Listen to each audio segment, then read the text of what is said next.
ಹಾಲಿವುಡ್ನಲ್ಲಿ ಮುಫಾಸಾ the lion king ರೀತಿಯ animation ಚಿತ್ರಗಳ ನಿರ್ಮಾಣದಲ್ಲಿ ಗಣನೀಯ ಪಾತ್ರ ವಹಿಸಿದ್ದ ಟೆಕ್ನಿಕಲರ್ ಕಂಪನಿ ಅಮೆರಿಕಾದಲ್ಲಿ ಕಾರ್ಯನಿರ್ವಹಿಸುತ್ತಿದ್ದ ತನ್ನ ಶಾಖೆಗೆ ಬೀಗವನ್ನ ಜಡಿದಿದೆ.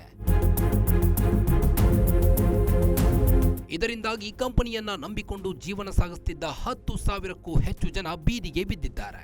ಟೆಕ್ನಿಕಲರ್ ಕಂಪನಿ ಒಡೆತನದಲ್ಲಿ ವಿಎಫ್ಎಕ್ಸ್ ದೈತ್ಯ, MPC, VFX brand the Mill, Mikros animation, Technicolor games ಕಾರ್ಯವನ್ನ ನಿರ್ವಹಿಸುತ್ತಿದ್ವು. ಈಗ ಅಮೆರಿಕದ ಶಾಖೆಗೆ ಬೀಗ ಬಿದ್ದಿರೋದ್ರಿಂದ ಭಾರತ ಸೇರಿ ಬೇರೆಡೆ ಕಂಪನಿಗೆ ಬೀಗ ಬೀಳೋ ಭಯ ಎದುರಾಗಿದೆ. ಫೆಬ್ರವರಿ 2024ರ ಅಂದಾಜಿನಂತೆ ಟೆಕ್ನಿಕಲರ್ ಕಂಪನಿಯಲ್ಲಿ ಭಾರತದ ಸುಮಾರು 3,370 ಕಲಾವಿದರು ಕಾರ್ಯವನ್ನ ನಿರ್ವಹಿಸುತ್ತಿದ್ದರು. ಟೆಕ್ನಿಕಲರ್ ಕಂಪನಿಯ ಭಾರತೀಯ ಮುಖ್ಯಸ್ಥ ಬಿರೆನ್ ಘೋಷ್ ವಿಡಿಯೋ ಸಂದೇಶ ರಿಲೀಸ್ ಮಾಡಿದ್ದಾರೆ. ಇದರ ಪ್ರಕಾರ ಭಾರತದಲ್ಲಿ ಕಾರ್ಯನಿರ್ವಹಿಸುತ್ತಿರೋ ಟೆಕ್ನಿಕಲರ್ ಉದ್ಯೋಗಿಗಳಿಗೆ ಫೆಬ್ರವರಿ ತಿಂಗಳ ಸಂಬಳ ನೀಡಲು ಸಾಧ್ಯವಿಲ್ಲ ಅಂತ ಹೇಳಿದ್ದಾರೆ. ಭಾರತದಲ್ಲಿ ಕಾರ್ಯನಿರ್ವಹಿಸಲು ಮತ್ತು ಉದ್ಯೋಗಿಗಳಿಗೆ ಸಂಬಳ ನೀಡೋಕೆ ಸದ್ಯಕ್ಕೆ ಕಂಪನಿ ಬಳಿ ಹಣ ಉಳಿದಿಲ್ಲ ಅಂತ ಬಿರೆನ್ ಘೋಷ್ ಹೇಳಿದ್ದಾರೆ.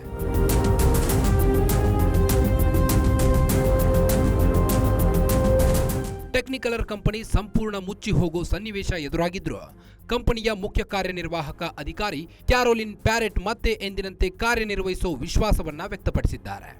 ಆದರೆ ಬಿರೆನ್ ಘೋಷ್ ಪ್ರಕಾರ ಪ್ಯಾರಿಸ್ನಲ್ಲಿ ಮುಖ್ಯ ಕಚೇರಿ ಹೊಂದಿರೋ ಟೆಕ್ನಿಕಲರ್ ಸಂಸ್ಥೆ ಭಾರತದ ಶಾಖೆಗೆ ಸದ್ಯಕ್ಕೆ ಹಣ ನೀಡೋ ಸ್ಥಿತಿಯಲ್ಲಿಲ್ಲ ಅಂತ ಸ್ಪಷ್ಟಪಡಿಸಿದ್ದಾರೆ.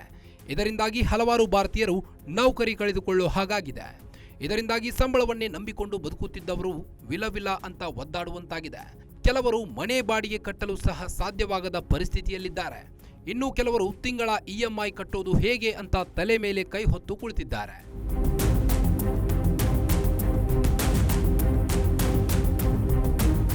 ಹಾಲಿವುಡ್ ಚಿತ್ರಗಳಿಗೆ ಆನಿಮೇಷನ್, ವಿಜುವಲ್ ಎಫೆಕ್ಟ್ಸ್ ಮಾಡಿಕೊಡುತ್ತಿದ್ದ ಟೆಕ್ನಿಕಲರ್ ದಿಢೀರಂತ ಬಾಗಿಲು ಹಾಕಿರುವುದರಿಂದ ಭಾರತೀಯ ಮೂಲದ ಆನಿಮೇಷನ್ ಕಂಪನಿಗಳಿಗೆ ವರದಾನವಾಗಿ ಪರಿಣಮಿಸಲಿದೆ. ಭಾರತೀಯ ಮೂಲದ ಕಂಪನಿಗಳಾದ ಟಾಟಾ ಎಲಿಕ್ಸಿಸ್, ಡಿಎನ್ಇಜಿ, ಪ್ರೈಮ್ ಫೋಕಸ್, ರೆಡ್ ಚಿಲ್ಲೀಸ್ ವಿಎಫ್ಎಕ್ಸ್, ಪ್ಯಾಂಥಮ್ ಎಫೆಕ್ಟ್ಸ್ಗೆ ಹೆಚ್ಚು ನೆರವಾಗಲಿದೆ.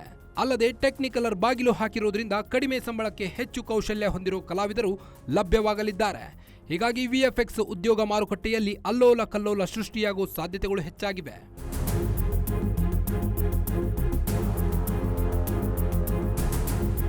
ಟೆಕ್ನಿಕಲರ್ ಇದ್ದಕ್ಕಿದ್ದಂತೆ ಬಾಗಿಲು ಹಾಕುವ ಮಟ್ಟಕ್ಕೆ ಮುಟ್ಟಿರಲಿಲ್ಲ.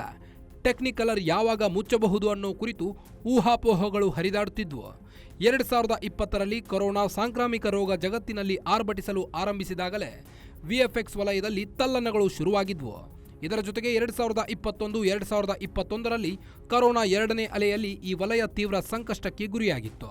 ಇದಕ್ಕೆ ಮತ್ತಷ್ಟು ಇಂಬು ನೀಡೋ ರೀತಿಯಲ್ಲಿ 2023ರಲ್ಲಿ ಹಾಲಿವುಡ್ ಕತೆಗಾರರು, ಕಲಾವಿದರು ಮುಷ್ಕರ ಹೂಡಿದ ಬಳಿಕ ಸಮಸ್ಯೆ ಮತ್ತಷ್ಟು ಬಿಗಡಾಯಿಸಿತ್ತು.